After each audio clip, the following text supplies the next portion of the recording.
네, 한일의 아빠입니다. 한일에는 남자아이죠. 예.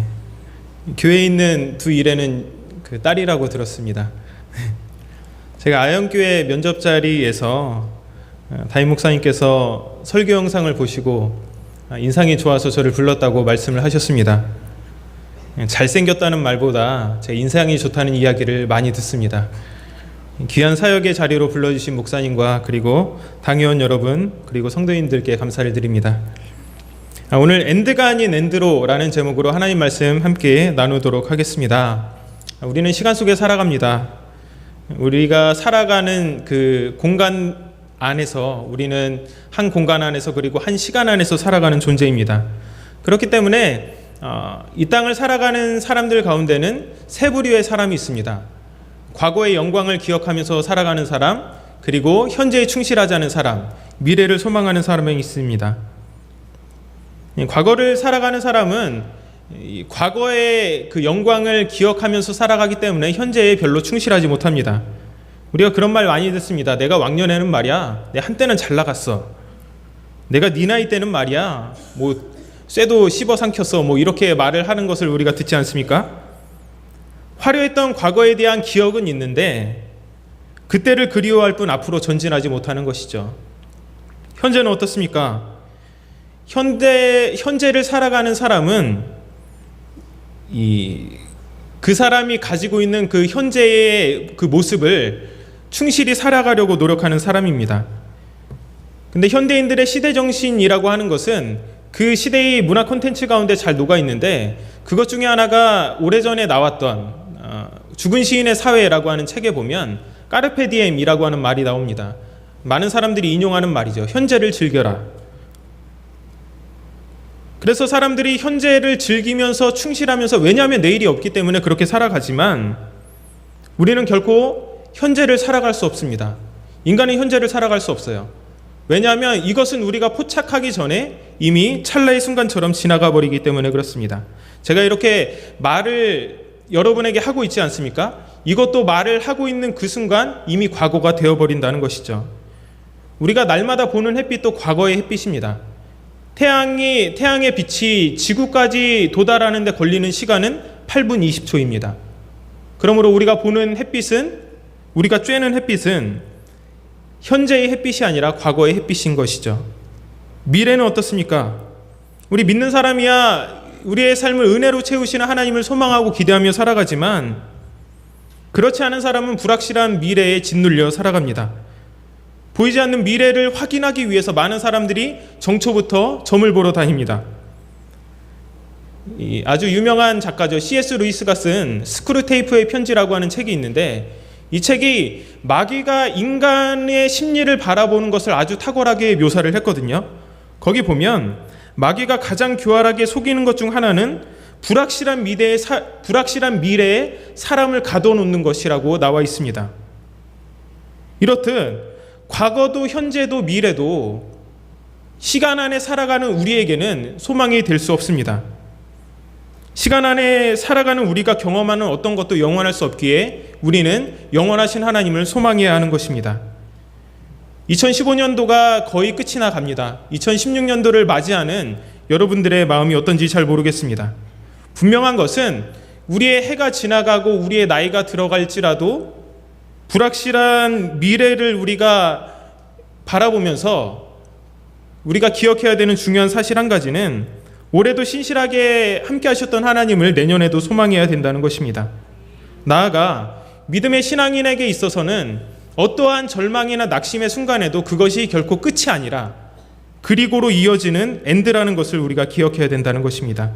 오늘 말씀을 통해서 잠깐 그 은혜를 나누었으면 좋겠습니다.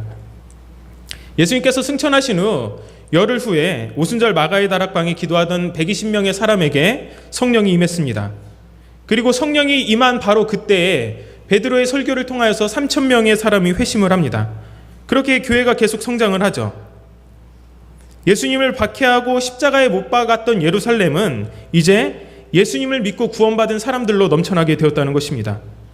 많은 사람들이 공동체 생활을 하게 되자 여러 가지 소소하고 크고 작은 문제점들이 생기게 되었습니다. 그래서 사도들은 7 집사님을 뽑아서 교회의 행정을 담당하게 했습니다. 그 중에 한 사람이 스데반 집사님이죠. 근데 이 스데반 집사님은 초대교회를 경계하고 싫어하는 사람들의 표적이 되었습니다. 왜냐하면 많은 능력과 기사와 기적들로 사람들에게 선한 영향력을 끼쳤기 때문입니다.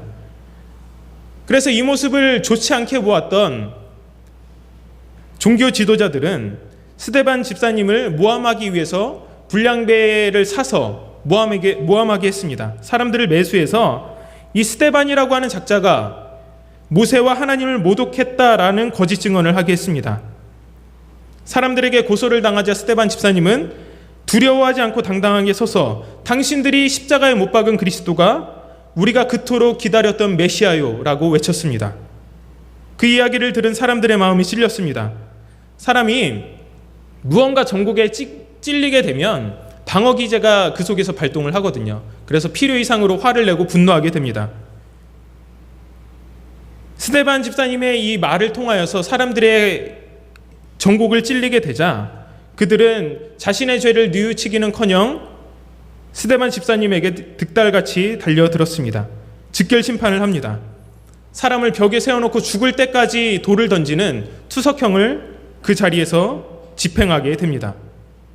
이성을 잃고 자기를 저주하며 돌을 던지는 그 사람들을 향하여 스데반 집사님은 주님, 이 죄를 그들에게 돌리지 마옵소서라고 오히려 기도하며 죽었습니다. 근데 이 일은 예루살렘, 특히 예수님을 믿고 있었던 그리스도인들에게는 아주 충격적인 일이었습니다.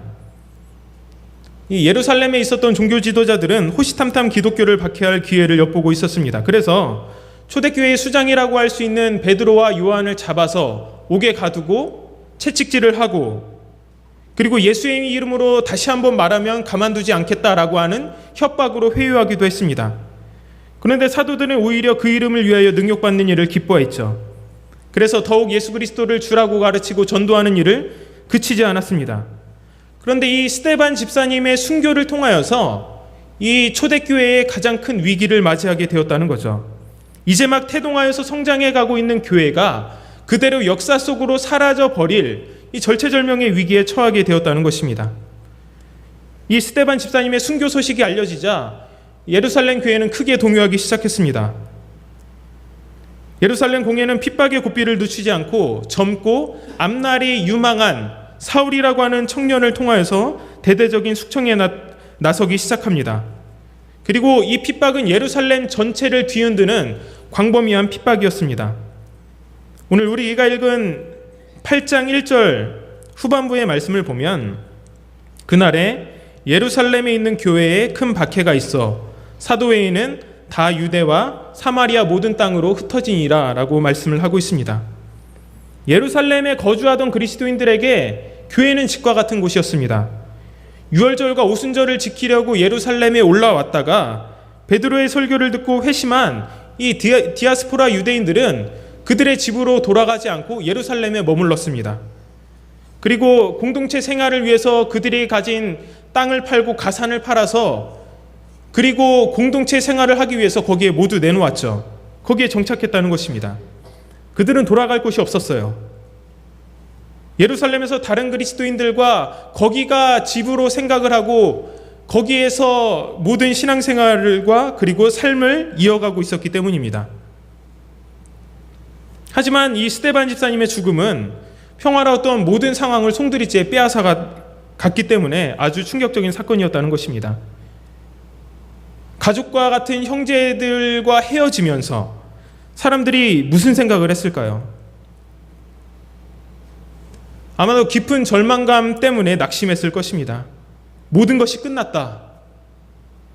그동안 믿음 생활을 같이 했던 형제 자매들과 헤어지면서 이렇게 좋은 믿음의 동역자들과 헤어져야 하다니 라고 하며 그들이 가슴 아파했을 것입니다. 자신의 인생을 걸고 예루살렘에 정착했던 그들에게 희망은 더 이상 없는 것처럼 보였습니다. 왜냐하면 이 8장 3절에 말씀하고 있는 것처럼 사울이 교회를 잔멸할세 각 집에 들어가 남녀를 끌어다가 옥에 넘기니라 이렇게 말씀하고 있기 때문입니다. 여기서 잔멸하다라고 하는 말은 리마이노마이라고 하는 이 헬라어로 되어 있는데, 이 마치 멧돼지가 포도원을 짓밟는 모습을 연상할 수 있습니다. 그러한 단어로 사용된 거거든요. 우리나라도 이 겨울이 되면 가끔 멧돼지들이 먹을 것을 찾아서 이 마을로 내려오잖아요. 그래서 주민들을 위협합니다. 그런 모습을 떠올리면 됩니다. 밭에 들어가서 이리저리 뛰면서 농작물을 밟아 못쓰게 만들어 버리듯이 이제껏 다져온 교회의 틀을 무너뜨리기 위해서 모든 것을 다 뒤엎을 만한 큰 박해로 이 사울이 나왔다는 것이죠. 여러분, 그 희망 고문이라고 하는 말을 아십니까? 박진영이라고 하는 가수가 썼던 한 수필집에서 처음 썼던 말인데, 쉽게 보면 이런 겁니다. 저랑 신대원 때 같은 방을 쓰는 친구가 있었는데, 이 친구가 몇 년간 좋아하는 자매가 있어서 고백을 했어요. 근데 이 자매가 좋다 싫다, 마음을 받아주겠다 안 받아주겠다 이런 말도 없이 몇 년간 계속 이 친구의 애를 태웠습니다. 그러니까 요즘 청년들 말로 하면 어장관리를 한 거죠. 이 자매처럼 정확하게 자신의 마음을 표현하지 않으면 상대방이 무슨 생각을 할까요? 아직 확실하게 노한 게 아니니까 아직 희망이 있어. 이렇게 희망을 무기로 상대를 고문하는 것이 희망 고문이라고 하는 말입니다. 이 말이 좋은 말은 아니지만 이 서로 흩어지게 된 예루살렘 성도들에게 어쩌면 이 희망 고문이 필요했을지도 모릅니다. 곧 이 어려움이 끝날 것이다. 바벨론의 포로로 끌려갔어도 우리가 하나님의 은혜로 회복하고 돌아왔던 것처럼 머지않아 우리가 다시 이곳으로 돌아와 같이 예배할 날이 이르게 될 것이다. 이런 희망 말입니다. 하지만 사울의 핍박은 사람들이 희망을 절대 갖지 못하도록 만들었습니다. 이렇게 인간적인 편에서 보면 모든 것이 다 끝이 난 것처럼 보이고, 그리고 더 이상 어떤 것도 소망할 수 없는 그때에 하나님은 하나님의 방법으로 일하고 계셨습니다. 오늘 말씀 4절을 보면 그 흩어진 사람이 두루 다니며 복음의 말씀을 전할세, 이렇게 말씀을 하고 있습니다. 박해를 받아서 흩어진 사람들이 그들이 간 곳에서 복음을 전하기 시작했다는 것입니다. 우리 인간적인 관점에서 이 사건을 바라볼 때는 우리가 이 전체의 결말을 다 알고 있기 때문에 이렇게 복음이 전파되었구나 이렇게 볼 수 있지만, 그 당시로 우리가 돌아가서 이 일을 당한 관점에서 우리가 이것을 생각해 보면, 인간적인 관점으로 보면 이 모든 게 끝났습니다. 더 이상 소망할 게 없어요.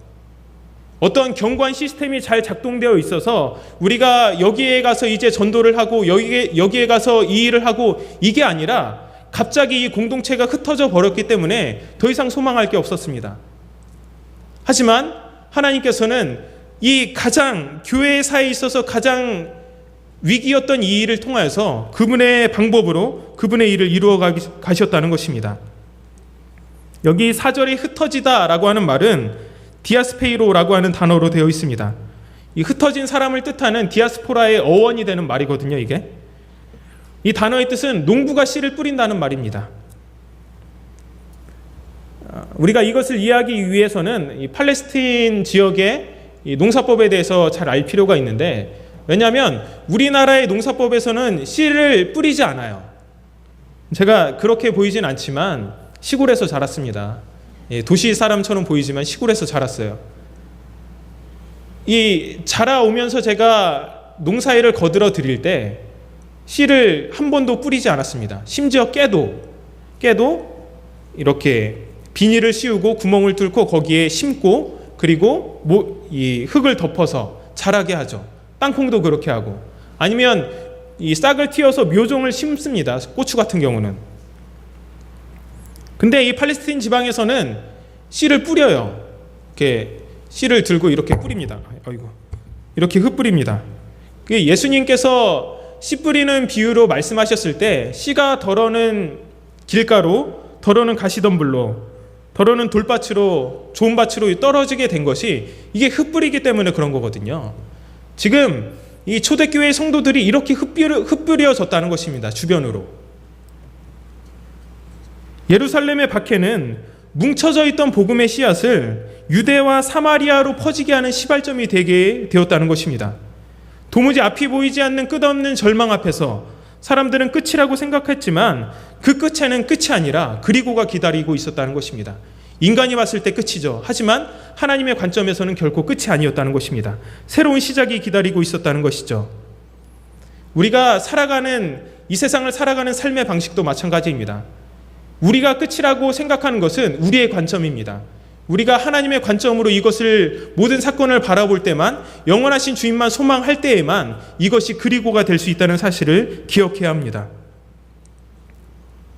이 사건은 예수님께서 승천하시며 약속하셨던 말씀의 성취였습니다. 우리 다 함께 사도행전 1장 7절의 말씀을 읽어보겠습니다. 시작.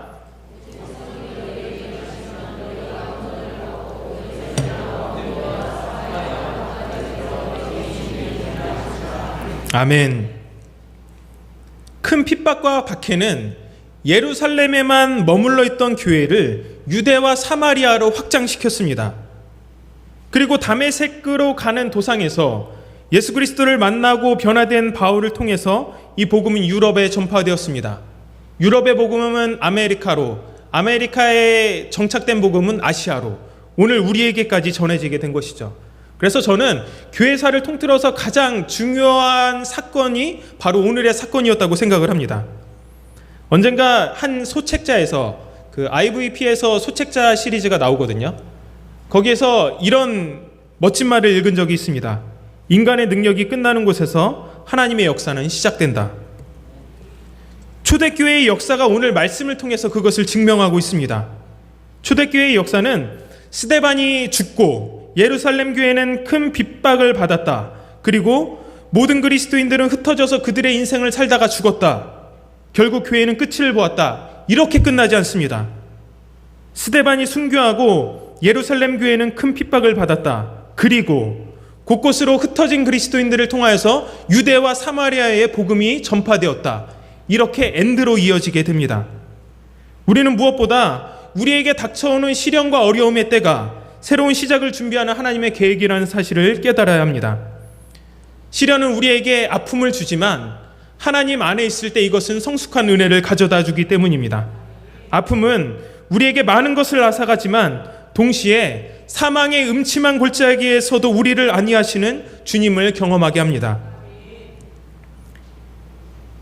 저는 이것을 말씀으로만 알다가 2주 전에 한 사건을 통하여서 정말로 경험으로 그리고 가슴으로 이것을 깨닫게 되었습니다. 2주 전에 그 시간은 제가 살아오면서 가장 힘들었던 동시에 가장 가슴 아픈 한 주일의 시간이었습니다. 목사님께서 제가 이렇게 부임할 때 광고 시간에 말씀해 주셨지만 태어난 둘째가 2주 전에 수술을 받았습니다. 심장 질환으로 큰 수술을 하는 한 주였기 때문입니다.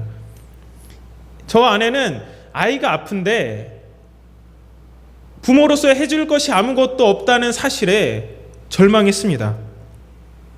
극심한 고통을 느꼈습니다. 기도하면 마음의 평안이 오다가요.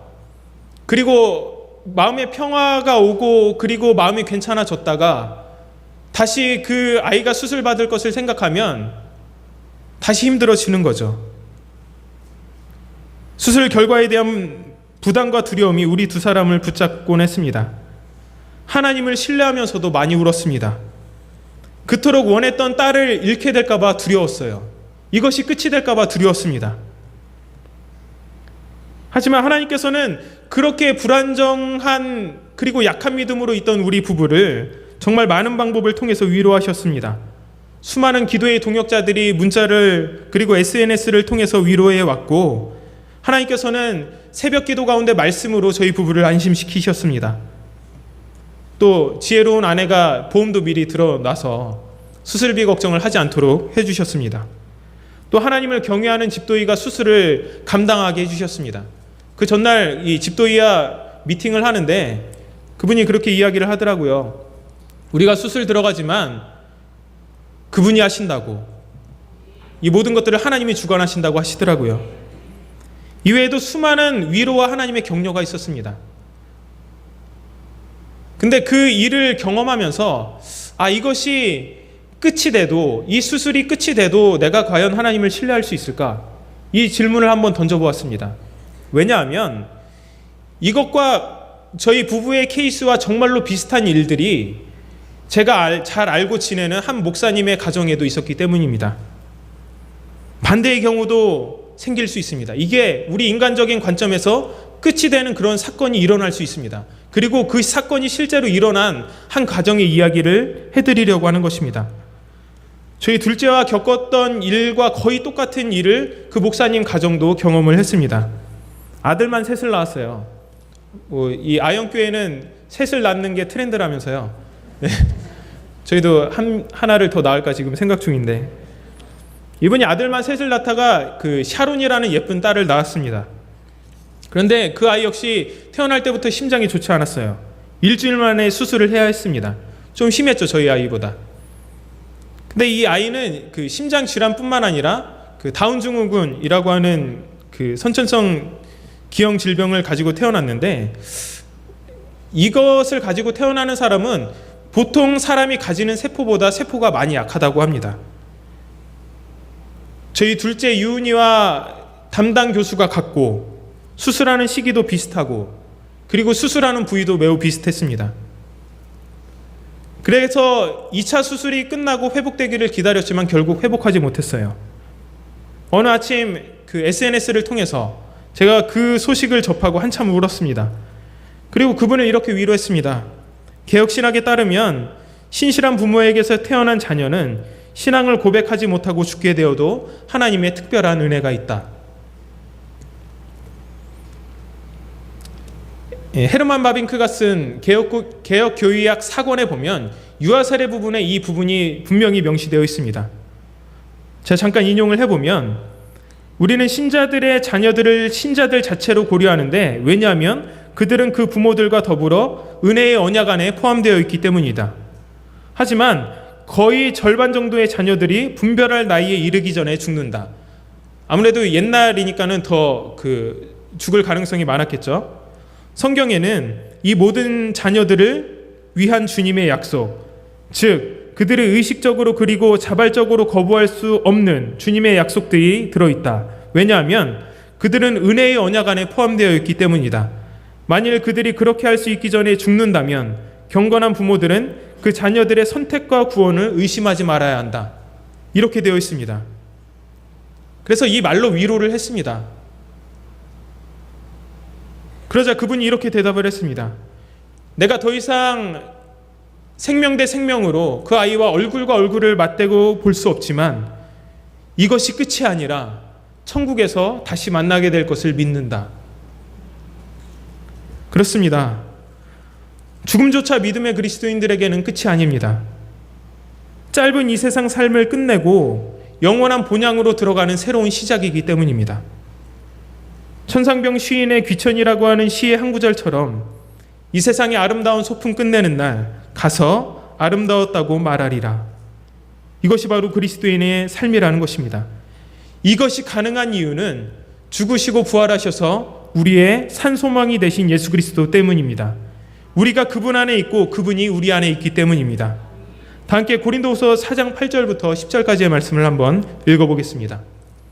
우리가 사방으로 우겨쌈을 당하여도 쌓이지 아니하며 답답한 일을 당하여도 낙심하지 아니하며 박해를 받아도 버림받지 아니하며 거꾸러뜨림을 당하여도 망하지 아니하고 우리가 항상 예수의 죽음을 몸에 짊어짐은 예수의 생명이 또한 우리 몸에 나타나게 하려 함이라.